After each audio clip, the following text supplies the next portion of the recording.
On today's show, my guest is CEO and Chairman of the Board for Knightscope, Mr. William Santana Lee. Knightscope trades on the NASDAQ under the trading symbol KSCP. Mr. Lee is an American entrepreneur with over 30 years of experience from working in the global automotive sector and founding and leading a number of startups. Knightscope was launched in April 2013 by Mr. Lee and Stacy Dean Stevens. The company was formed in response to the tragic shootings at Sandy Hook, the Boston bombings, and the attacks of 9/11. Knightscope is an advanced security technology company based in Silicon Valley that builds fully autonomous security robots that deter, detect, and report. Knightscope's mission is to make the United States of America the safest country in the world. Mr. Lee, thank you so much for joining me on the podcast. Thanks for having us. Greetings from Silicon Valley and the beginning of the rise of the robots. The rise of the robots, indeed. I remember being terrified by that concept in junior high with Terminator 2, but in this context, it means something a bit more human-friendly. Oh, we've heard it all. Terminator, RoboCop, Wall-E, R2-D2, Daleks. I mean, yeah, Hollywood has had a fascination with robots in science fiction, except at Knightscope, we're all focused about reality and actually having these machines patrol across the country as we have for several years now. Yeah, and we'll start by, there was a news article recently. Knightscope just deployed a robot in New York for the New York Police Department and MTA, and there was a really interesting piece in the New York Times about it, and the provocative headline was 400-pound New York PD robot gets tryout in Times Square subway station. The K5, described as a fully autonomous security robot, is part of a push by the mayor for more law enforcement technology. And having been somebody who lived in New York City for several years and was often on the subway late at night, I could say that having a robot nearby might be a reaffirming thing. Talk to us about that program and what it took to get that to happen and how the rollout has been. Dream come true. 10 years in the making for that overnight success. I give due credit to the mayor and the entire NYPD brass for understanding that we need to begin to reimagine public safety. The lack of tools to really better secure the country needs to be addressed, and that's why at Knightscope we're obviously combining several important technologies: autonomy, robotics, AI, and electric vehicle technology into these new autonomous security robots to give the officers and guards really smart eyes, ears, and their voice on the ground in multiple locations. And as has been widely and publicly reported, the NYPD has about 33,000 officers or so, and I think they're losing about 10+% a year, and they're needing to see where they can better redeploy some of the humans to be a little bit more engaged with the public, and perhaps some of the monotonous stuff can be handled by technology, or giving the officers, as we like to say, superhuman capabilities at their fingertips. So we couldn't be more excited to deploy this new technology, and it's all over the internet. It's some hilarious folks taking lots of crazy robot selfies, which are welcome, and lots of robot dances as well. So if you would please go granular on the task of the robot and what is its presence in the subway stations for the MTA adding in terms of a layer of security. You said the right word, presence. A lot of folks think about, what can the robot do? Can we remotely monitor? Can you have a distress button on it to have a two-way human-to-human call? But part of it is literally just that physical deterrence. And we've seen that all across the country. Very simply, as I often say, if I put a marked law enforcement vehicle in front of your home or your office, criminal behavior changes. And very similarly, you go into the subway station, you see a 5-foot tall, 400-pound machine roaming around on its own. There's no one remote controlling it. The strobe lights might be going on it. It says police or NYPD on the side. Like, you probably, may behave a little bit differently or decide to do your crime of passion somewhere else. And that has happened a great deal. And these technologies have been actually showing a lot of promise. If you go to knightscope.com/crime, you can see that long list of positive crime fighting wins we've had thus far. What are the tools at work within the robot that's deployed currently for the NYPD? It's camera monitoring systems and information reporting systems. Can you talk about the mechanisms that are actually at work in the robot? Very simply, 360-degree eye level, high definition and recorded video. That's very important as opposed to a CCTV camera that might be really good at looking at the top of your head. It's a little funky on the user interface. If you actually put full screen, it feels like you're inside the robot. So as if you were there. There's an intercom button on the back of the machine that you can press to have a two-way human-to-human call with 311. We also have ability to do thermal scanning. There is text to speech, so the officer, guards, or 911 dispatch can actually type a message, and those can be announced. The machine can randomly do pre-recorded broadcasts, so see something, say something, or whatever the client might ask, and it patrols autonomously, and including recharging itself when needed. The Federal Risk and Authorization Management Program is referred to as FedRAMP. Are there any pending federal contracts for Knightscope? So we're working through a multi-year process with the federal government. As a lot of folks know, we're hopeful that we're at the tail end of this.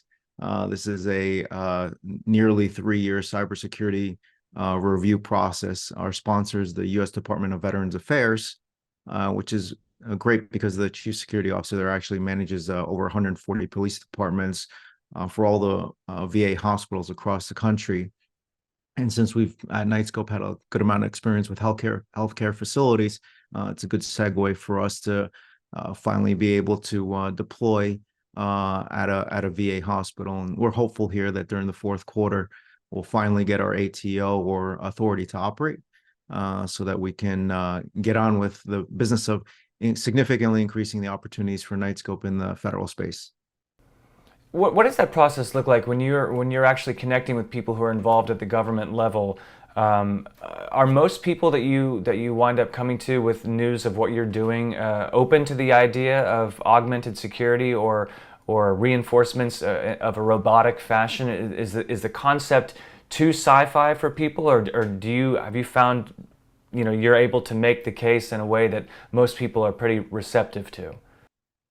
We spent a couple of years talking to a number of end users and decision makers throughout the federal sector. So think through all the alphabet soup of agencies, Customs and Border Protection, the TSA, FEMA, GSA, FPS, etc. And I think everyone will soundly say that they acknowledge the need for improvement or additional capabilities. And I think the VA gives us an opportunity to get our foot in the door and perhaps deploy at more than one location to give some confidence to the other agencies and departments that can then see it working in the federal space and apply it to their own activities. To me, it's analogous human behavior as the first time we ever tried to land a casino as a client was really hard.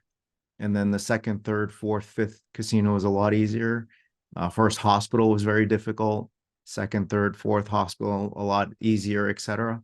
So I think we're going to end up seeing the same kind of cadence. Yeah. Yeah, I know the focus of the company is on security here within the United States. At the time of this recording, obviously, there's tremendous unrest and upheaval in the Middle East. Are you working with any other partner companies in other parts of the world, or any other collaborations in robotics and security in other parts of the world, or is your focus remaining on U.S. soil? For 10 plus years, we've been focused on the long-term, very grandiose mission to see if we can make the U.S. the safest country in the world. We are unwavering in that. So this is the first point. The second point is I actually have worked on 4 continents. I know how difficult it can be. We're at the bleeding, cutting edge of technology, and we shouldn't be taking that additional execution risk and market risk looking outside of our borders. As I often said, half in jest and half serious. When we're in all 50 states, We've achieved our mission. We're bored out of our minds. We got nothing else to do, and we've got 500 million cash on hand. Then we can go start, looking elsewhere. But we've got work cut out for us. You got to remember, Matthew, that um, the country's over 200 years old. We're on our 46th president. No one's actually been able to address and fix this problem properly in a sustained manner. So this is going to take a bit of time, but we're making some really good progress as a foundation to accelerate Knightscope's growth.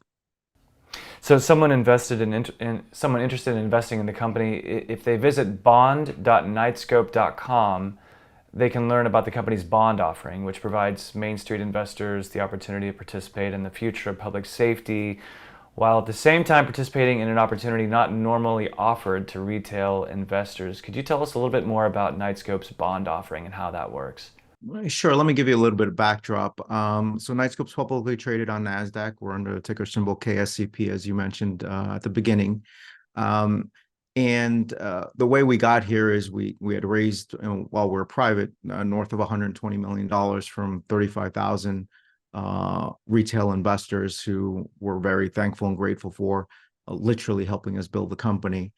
As we've gone through being publicly traded for almost 2 years now, we've gotten to see I'll try to be polite here, the underbelly of Wall Street, and don't like some of the things that we've seen.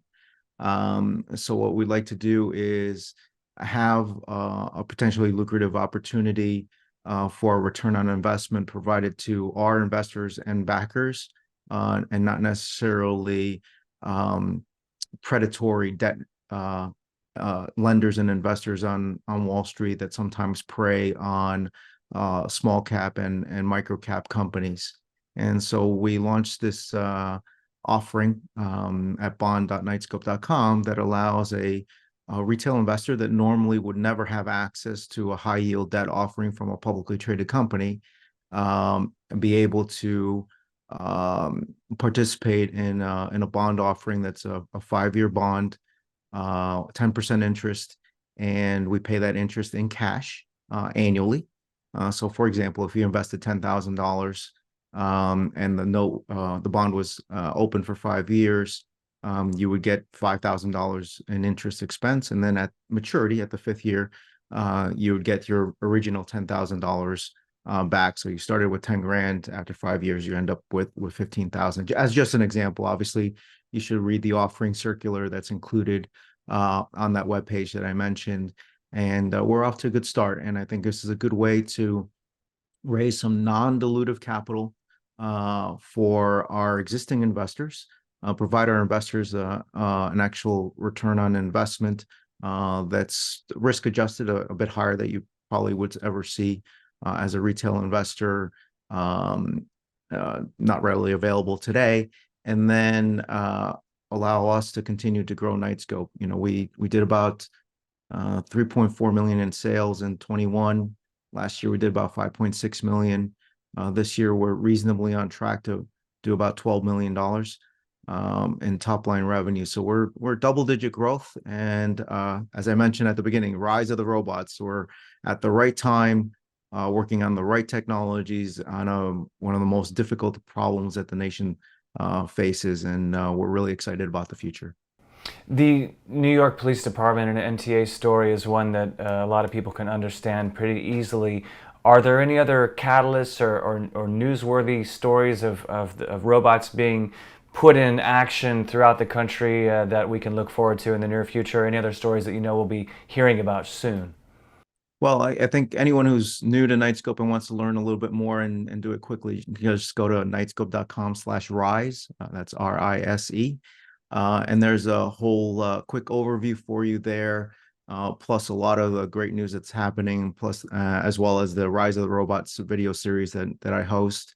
But recently, I think we probably did well over 50 announcements this year, material announcements of new contracts and renewals and deployments and the like.